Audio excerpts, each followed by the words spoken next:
Hello everyone, welcome to Inconvenient Truth. I'm your host, Jennifer Zheng.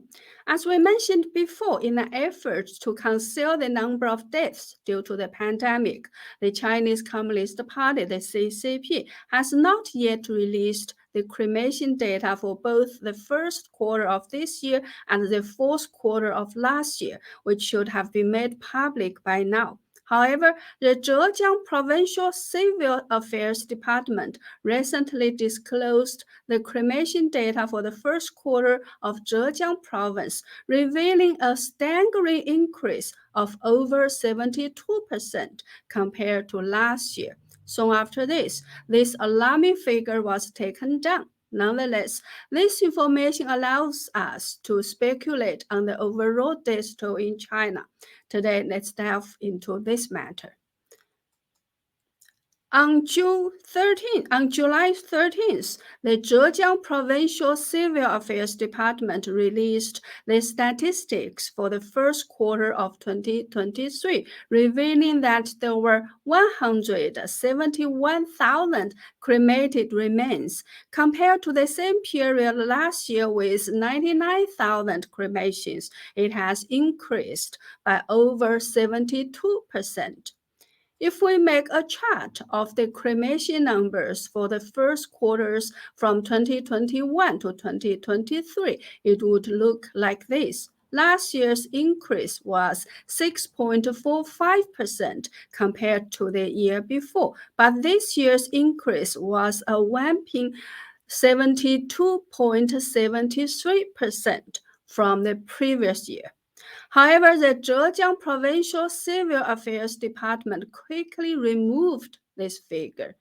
Caixin, the first Chinese media outlet to report this number, also deleted this article. But in the search preview, you can still see the report. Some smaller media outlets have preserved the report a bit longer, like this one, which was still available on July 17th when I took the screenshot, but now it has also gone.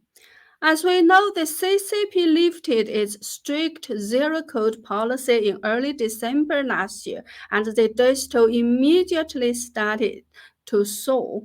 Therefore, we have reason to believe that the cremation numbers for the fourth quarter of last year should be at least on par with or even higher than this year's first quarter. Since Zhejiang province has also not released the cremation data for the fourth quarter of 2022, we can only make rough estimates like this.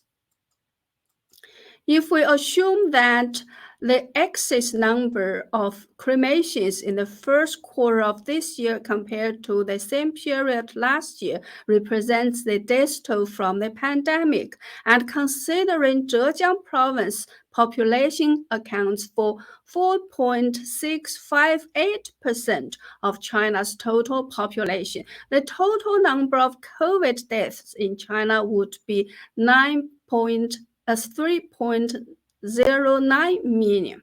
Isn't that an astonishing number?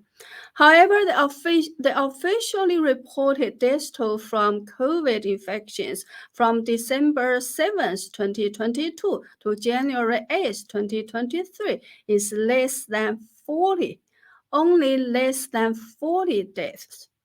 Under international pressure, on January 14, 2023, the CCP's National Health Commission reported that there were 59,938 cases of COVID-related deaths from December 8, 2022 to January 12, 2023. In February this year, the CCP stated that since the outbreak of the pandemic, China had 83,150 deaths from COVID.